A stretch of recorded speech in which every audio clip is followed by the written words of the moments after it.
One of our subscribers asked, what is the difference between shadows and reflections on water? There is a difference, and I'll show it to you now.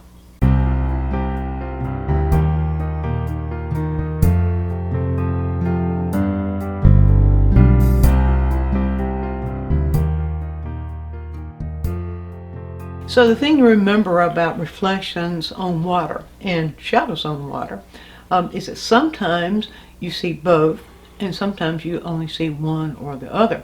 So what we have here are three examples of three different kinds of water. And usually this is still water, moving water. The movement of the water actually distorts the reflections, so you don't really see reflections in water that's moving, but this is still water we're talking about. So right here we have pretty much both. If you'll look at this example, we have the reflection of the image, but you see we have something else too, where we have the reflection of the shadow on the image. The sun's on the back side of the image, so we have the reflection of the shadow of the image, and then that reflects in the water.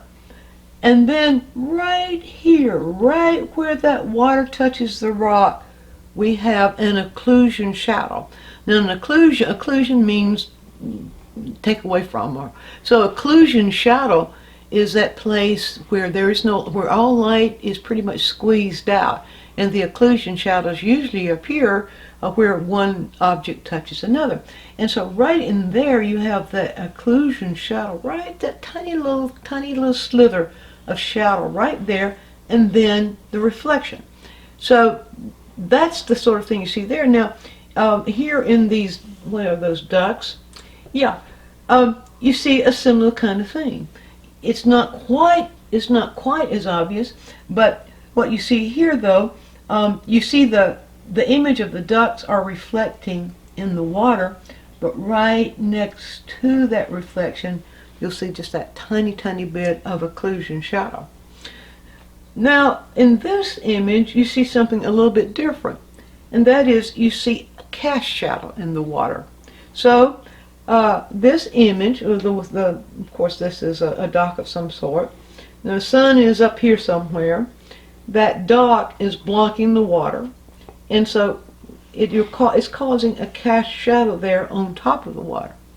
Well, what difference does it make? The difference is for you to pay attention. Usually the cast shadows are going to be darker, the occlusion shadows are going to be darker. But the main thing that you will see, most likely the main thing that you'll see will be the reflections on the water. And a lot of times those reflections will have a cast shadow in them. And I think that's what really was confusing to our subscriber, is the fact that there is shadow. Yes, but it's a reflection of shadow. Now I want to show you just very briefly right here. I'll just use just a little bit of this image, so we don't really have time in these quick tips to do complete paintings, and it's not necessary. You get this stuff.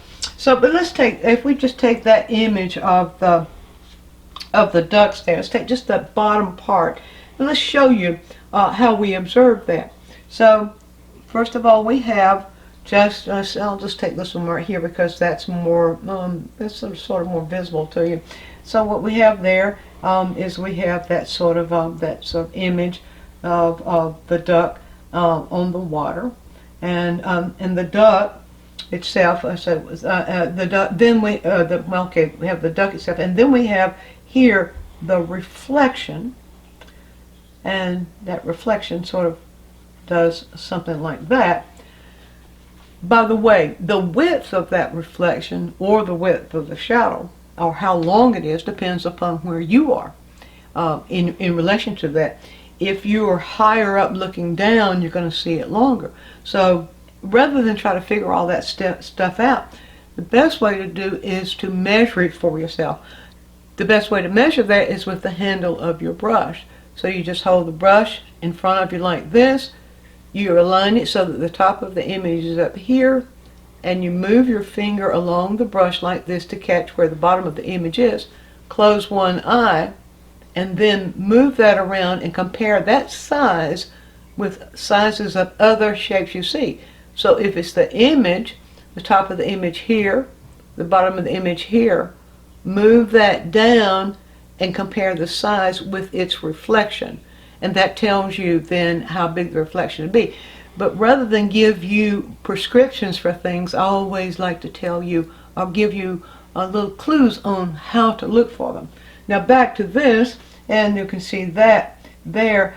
What's happening there is we have the shadow of that duck reflecting in the water.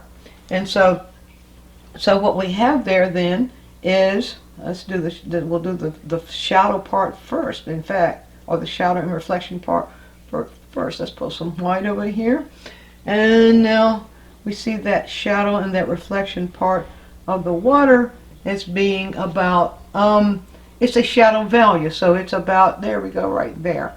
About a, we call it about a value 8. There's the reflection right there. The water around it is reflecting, looks like the water around it might be reflecting the sky. You see the water around it is at a much lighter value. So we could take the water around it, and it seems to be a cooler value. So lighter, cooler, I add blue, lighter, add a little bit of warm and cool. And let's see here, what do we have? Alright, so this is the water around it. It's what the water around it is doing to that reflection. Okay, I'll move my brush back and forth here. Then have a little bit of value difference in that water. And so we'll make just a little bit of value difference in that water as it's reflecting. Now what else do we have happening there?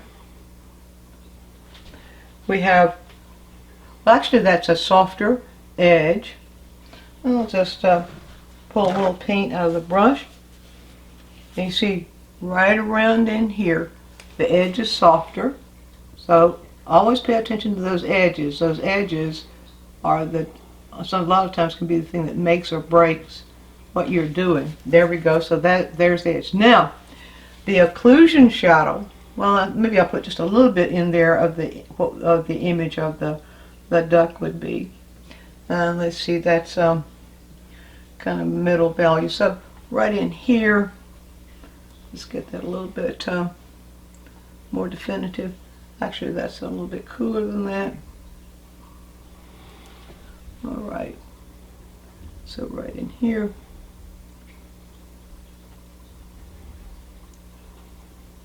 All right, that's just probably about as much as we will need there, and then the image again, soften the edges. So that's important. Now what's missing? What's missing is the occlusion shadow. And so a lot of times if your reflections are not looking right, you might check to see, is that occlusion shadow there? So we have what we could call the reflection.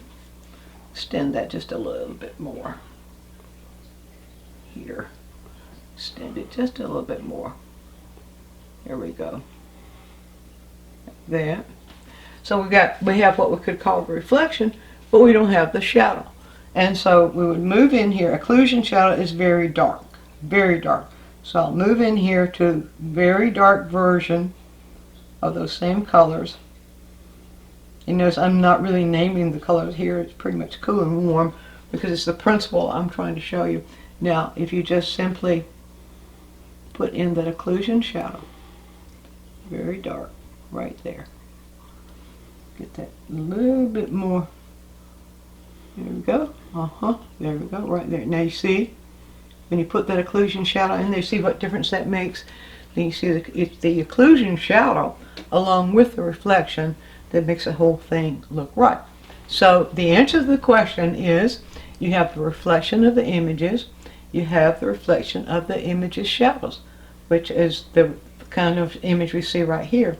You have the cast shadows. No, I didn't write down occlusion shadows, did I? We have the cast shadows as we see right here. But within those images of the reflections of the shadows, without those occlusion shadows, your reflections are going to look shallow. So if you found this helpful, if you have something that you would like me to do a quick tip on, something that might be confusing to you, or a question you have about painting, leave a comment right down here, and we'll put it on the schedule. And don't forget to go take a look at our full-length videos. If nothing else, just read the titles. I think you might find that entertaining, and you might even find something there that would be helpful to something you're looking for. And there's your quick tip.